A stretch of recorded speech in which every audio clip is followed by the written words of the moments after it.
Assalamualaikum warahmatullahi wabarakatuh. Perkenalkan, nama saya Rizky Amanda dengan NIM 231311. Pada kesempatan kali ini saya akan mempresentasikan hasil observasi saya pada salah satu perusahaan retail di Kota Padang, yaitu perusahaan Acikmar.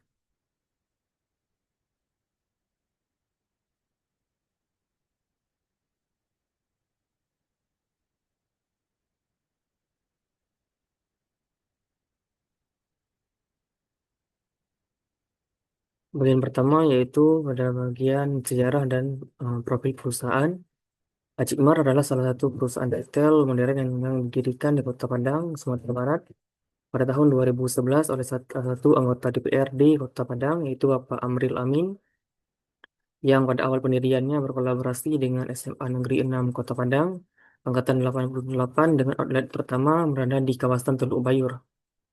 Acikmar kemudian perlahan pindah ke wilayah Pengambiran, setelah itu membuka berbagai cabang di seluruh Kota Padang. Selanjutnya itu jumlah cabang, produk unggulan, dan pasar yang dilayani. Jumlah cabang di Kota Padang sebanyak 13 cabang yang terdiri dari Acikmar, Acikmar Pangambiran, Acikmar 88, Acikmar Proklamasi, Acikmar Dirgantara 88, Acikmar Lubuk Menturun, Grand Acikmar, Acikmar Belimbing, Acikmar Perahu atau Maransi, Acikmar Steba, Acikmar Pau, Acikmar Gadut, dan Acikmar Parupuk Tabing. Produk-produk unggulan yang ditawarkan oleh Acikmar itu yang pertama bahan makanan pokok, yang kedua bahan makanan dan kecap seperti kecap atau saus, kemudian minuman dan makanan ringan, ada produk kebersihan rumah tangga serta produk perawatan diri. Untuk segmen pasar yang dilayani dibagi menjadi tiga bagian, yaitu demografis, geografis, dan juga psikografis dan perilaku. Pada bagian demografis kita mengambil salah satu variabel, yaitu variabel usia, di mana Acikmar menawarkan produk untuk seluruh kelompok usia. Pada bagian geografis, Acikmar berfokus pada konsumen di Kota Padang dan Kota Pariaman, serta pada psikografis dan perilaku kita mengambil variabel gaya hidup dengan konsumen yang menginginkan kelengkapan produk dan kenyamanan dalam berbelanja. Kemudian ada strategi retail di Kota Padang yang diterapkan oleh Acikmar. Yang pertama itu ekspansi ke berbagai wilayah di Kota Padang. Selanjutnya lokasi yang strategis di pinggir jalan raya dengan kepadatan penduduk yang cukup tinggi. Yang ketiga, pemanfaatan perangkat teknologi seperti aplikasi kasir dan juga CCTV. Kemudian ada pemanfaatan media sosial seperti Instagram, adanya program diskon untuk produk tertentu, tata letak dan desain toko yang unik serta menarik, dan adanya produk yang cukup beragam serta lengkap. Kemudian hasil observasi dan dokumentasi pada salah satu Acikmar di Kota Padang, yaitu Acikmar Parupuk Tabing. Yang pertama itu di layout toko, di mana Acikmar Parupuk Tabing memiliki layout sebagai berikut: 6 etalase toko, posisi vertikal terhadap pintu masuk, 6 etalase posisi horizontal dengan pintu masuk, ada dua kulkas di samping pintu masuk ke sebelah kiri, ada satu meja untuk produk minuman tepat di depan pintu masuk, ada satu freezer es krim, dan adanya meja kasir di samping pintu masuk. Untuk desain toko, untuk Acikmar Perabot Tabing, itu warna dinding toko yang sesuai, alokasi ruang dan etalase yang cukup bagus dan cukup luas, dan kemudian tinggi dan luas toko yang tepat, etalase yang dekoratif, pencahayaan dan suhu toko yang baik, komunikasi visual toko yang bagus dan sesuai dengan usaha, kemudian penempatan papan toko yang tepat.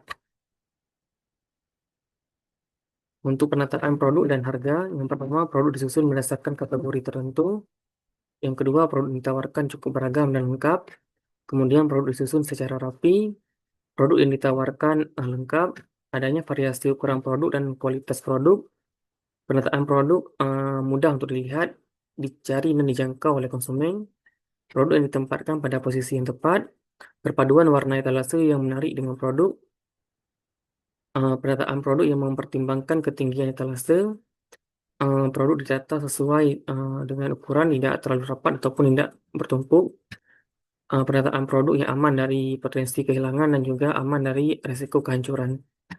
serta beberapa kelemahannya itu tidak adanya informasi pada harga produk, tidak ada label pada etalase, dan ada etalase sebagian kecil untuk harga. Kemudian aktivitas promosi dan diskon yang digunakan berdasarkan penguatan dan juga wawancara dengan uh, pegawai Acik Mara Perputabing bahwa ada beberapa program promosi dan diskon yang digunakan, yaitu seperti program hadiah untuk pembelian produk tertentu, diskon untuk produk tertentu saja, promosi sebagian pada media sosial, produk menawarkan penawaran khusus untuk produk tertentu, serta untuk beberapa kelemahannya tidak adanya promosi menggunakan brosur ataupun katalog produk, tidak adanya program loyalitas dan giveaway, dan tidak adanya partisipasi dalam sponsorship dan event acara. Untuk layanan pelanggan, yang pertama itu atmosfer toko yang cukup enak untuk dipandang. Yang kedua, pelayanan pelanggan yang cukup responsif. Kemudian tempat parkir yang luas, karyawan berampil dan menarik, aroma dan suasana toko yang cukup nyaman, lokasi yang dapat dengan mudah diakses di pinggir jalan raya, transaksi belanja yang cukup akurat, dan uh, pegawai menanyakan keinginan dan kebutuhan pelanggan. Ini bukti dokumentasi pada saat observasi perusahaan retail Acik Mar Perputabing. Selanjutnya, analisis perkembangan perusahaan. Yang pertama itu keunggulan produk yang ditawarkan dibandingkan dengan pesaing. Yang pertama itu jaringan toko yang sangat luas dan tersebar di seluruh kota Padang dan Pariaman, dan menjadi salah satu toko retail dengan cabang paling banyak di kota Padang. Yang kedua, brand image toko yang cukup baik dan sudah dikenal luas oleh masyarakat kota Padang. Kemudian sistem distribusi dan logistik produk yang cukup baik. Produk yang ditawarkan cukup beragam dan sesuai dengan kebutuhan pokok masyarakat, dan lokasi toko yang sangat strategis di tepi jalan raya dan dekat pemukiman padat penduduk. Kedua, tantangan perusahaan. Yang pertama itu persaingan yang ketat dengan berbagai brand lokal seperti Budiman, Citra Mart, dan Minangmar, serta beberapa retail lainnya. Perkembangan marketplace dan e-commerce seperti Shopee dan Tokopedia juga mengancam volume penjualan yang dihasilkan oleh Acikmar. Selanjutnya, ketidakstabilan keuangan masyarakat yang mengurangi daya beli masyarakat, serta kebijakan pemerintah yang membuat fluktuatif harga bahan baku dan margin perusahaan berkurang. Efektivitas strategi retail Acikmar cukup efektif dalam meningkatkan volume penjualan dan meningkatkan brand image perusahaan di benak dan persepsi masyarakat Kota Padang dan Sumatera Barat secara umumnya. Selanjutnya, rekomendasi beberapa strategi peningkatan. Yang pertama itu membuka lebih banyak cabang, tidak hanya dipusatkan di Kota Padang, namun juga tersebar di seluruh provinsi Sumatera Barat. Kemudian memberikan pelatihan kepada karyawan agar lebih kompeten dalam pelayanan. Kemudian meningkatkan promosi dan penjualan tidak hanya secara offline, namun juga secara online melalui marketplace dan juga website.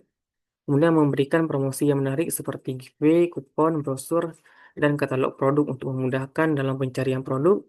Kemudian pemberian harga pada setiap produk ataupun etalase, meningkatkan jumlah fasilitas fisik seperti tempat duduk untuk konsumen serta toilet, memastikan ketersediaan produk itu selalu ada, kemudian membangun sistem kontrol kualitas pelayanan pelanggan, serta mempertahankan kualitas produk yang dijual.